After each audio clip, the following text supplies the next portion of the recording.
Tuesday, January 13th, 2026. AG&DD and Tele Report topic. Iran ready should the U.S. want to test military action, Foreign Minister says. Please pardon any visual and informational inaccuracies in this partially AI-generated article-based video.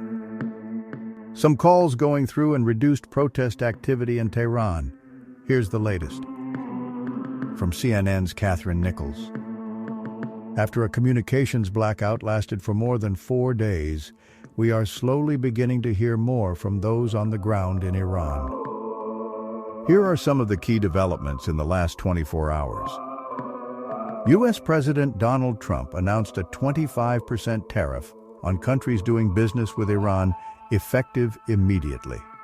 China is one of Iran's major trading partners, as is India, which is already reeling from existing U.S. levies. China's Foreign Ministry spokesperson Mao Ning told reporters that there are no winners in a tariff war, adding that the country will firmly safeguard its legitimate rights and interests. Some people inside Iran have been able to use their phones to call abroad for the first time in days amid a nationwide communications blackout on the country. Internet access remains cut off. Because of this, we've been able to get more information on what's going on from people inside the country. 2 residents CNN spoke to today said that demonstrations in Tehran appear to have quietened down, at least for now. Meanwhile, fresh footage from protests across the country last night shows crowds chanting in the streets. One video shows Melli Bank, one of Iran's largest state-owned banks, burned and blackened from the protests. CNN's Elizabeth Buchwald, Rhea Mogul, Helen Regan, Billy Stockwell, and Zahid Mahmoud contributed to this reporting. Iran ready should the U.S. want to test military action, Foreign Minister says. From CNN's Nadine Ebrahim. Iranian Foreign Minister Abbas Araghchi says the Islamic Republic is ready should the U.S. want to test military action against the country. We are ready for any action. If they want to test military action, which they tested once and achieved no results, we are ready for that, Araghchi said in an interview with Al Jazeera Arabic on Monday, adding that Iran is now more prepared to face strikes on its soil compared to the 12-day war with Israel in June. U.S. President Donald Trump is weighing a series of potential military options in Iran, following deadly protests in the country, 2 U.S. officials told CNN, as the U.S. president considers following through on his recent threats to strike the Iranian regime should it use lethal force against civilians during recent protests. Araghchi also said in the interview that January 8th should be considered an extension of the 12-day war with Israel, explaining much of the lethal crackdown employed by the regime against protesters, many of whom are accused of collaborating with Israel. Araghchi said Iran is, however, willing to engage in diplomatic talks, and that Tehran hopes Washington will choose a wise option. Trump had said that Iran called him on Saturday to negotiate. Iran's death penalty threat for protesters extremely worrying, UN Human Rights Chief says. From CNN's Billy Stockwell and Jomana Karacha. UN High Commissioner for Human Rights Volker Turk has described as extremely worrying statements from Iranian officials that protesters could face the death penalty.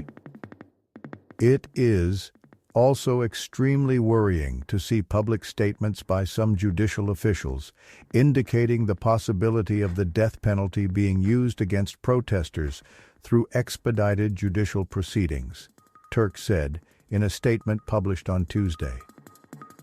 On Friday, Tehran's prosecutor Ali Salehi said that some protesters in Iran could face the death penalty for their actions, according to the semi-official news agency Tasnim.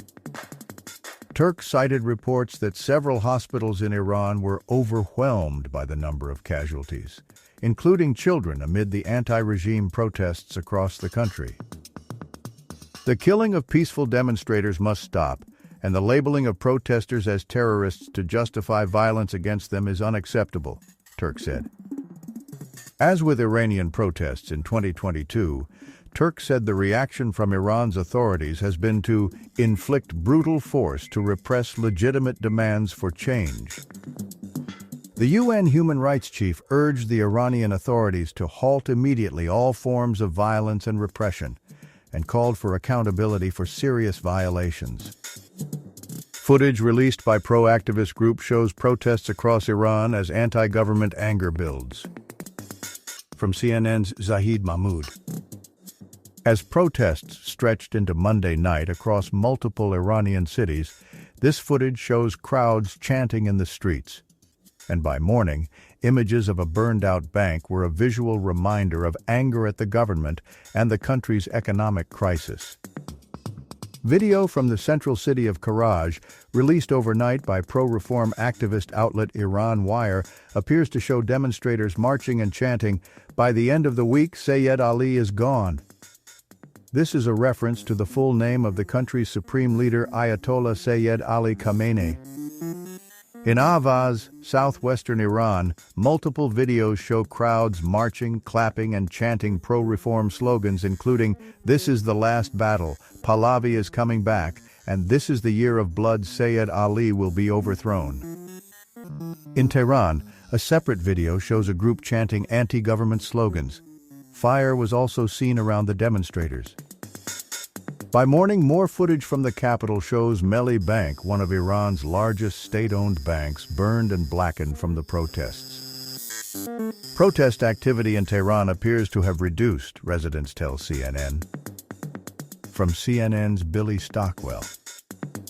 As some landline and mobile calls from inside Iran appear to be working, we're now getting fresh details about the state of protests in the capital city, Tehran.